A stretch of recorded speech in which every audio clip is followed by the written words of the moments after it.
बांटने वाले जो है वो इज्जत, सुकून, खुशियां नसीब होती हैं। हम समझते हैं जमा करके रखेंगे तो खुशियां मिलेंगी। नहीं साहिब, अगर आप इसका अमली मुहासबा करना चाहें तो जब आपके पास पैसे थोड़े होते थे आप खुश ज्यादा होते थे, जब पैसे ज्यादा आए तो खुशियां कम पड़ गई। वजह क्या है? जोड़ने वाले कम खुश रहा करते हैं। यकीन जानो ईद के दिन खुद नया सूट पहनने का शायद इतना लुत्फ नहीं है जितना साथ वाले बहन भाइयों को, भतीजों भांजों को नए सूट पहनाने का लुत्फ है। बांटने वालों को, और जब बांटे तो अच्छा आला अरफा बांटे। अल्लाह अकबर। हजरत अली मुर्तजा रज़ियल्लाहु तआला अन्हु ने अपने गुलाम को बुलाया और उसको कुछ पैसे दिए और कहा कुछ कपड़े अपने लिए खरीद लाओ और कुछ कपड़े मेरे लिए भी खरीद लाओ। गुलाम दुकान पर गया और कहा कि अमीरुल मोमिनीन के लिए कीमती लिबास दिखा दो। तो दुकानदार ने अच्छे अच्छे कीमती कपड़े हजरत अली के लिए दिए और कहा कि कुछ कपड़े अमीरुल मोमिनीन के गुलाम के लिए भी दे दो। तो उसने सस्ते कपड़े उस गुलाम के लिए दिए। जब वो लेकर आया तो हजरत अली दर्जी के पास चले गए और कीमती लिबास दर्जी को देते हुए कहा कि ये हमारे दोस्त के लिए बना दो। तो वो हाथ जोड़कर कहने लगा, हजरत मैं गुलाम हूं, आप अमीरुल मोमिनीन हैं, कीमती लिबास की तो आपको जरूरत है। तो हजरत अली फरमाने लगे, मियां मैं बूढ़ा आदमी हूं, मैं सस्ते भी पहन लूंगा तो फर्क नहीं पड़ता, तू जवान आदमी है, कीमती लिबास तुझे सोना लगेगा। कैसे खूबसूरत अंदाज थे कि गुलामों को कीमती लिबास दिए जा रहे हैं और खुद सस्ते लिबास पहने जा रहे हैं। जो ऐसे बांटने का मिजाज रखते हैं फिर उनके नाम जिंदा रहा करते हैं। वासिफ अली वासिफ, फिर मुझे याद आ गए, मैं आखिरी बात पर बात मुकम्मल कर लूं।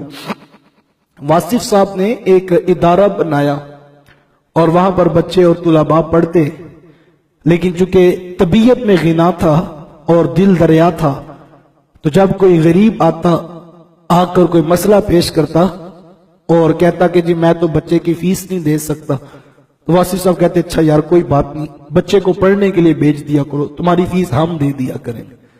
कभी कोई बेवा आती तो वो बताती कि जी मेरे बच्चे का मसला है, हम बड़े गरीब लोग हैं, बच्चे को पढ़ने का शौक है, तो आप कहते कोई बात नहीं, जो बच्चे को भेज दिया करो, फीस हम अपनी जेब से दे दिया करें।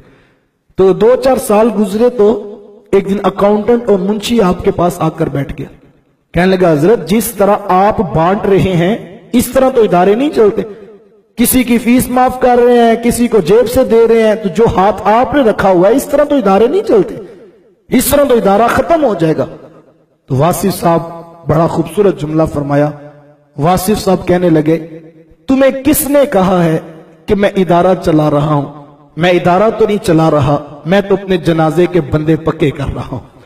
कल को जिनको मैंने मोहब्बत दी होगी वो मेरा जनाजा पढ़ने तो आएंगे ना।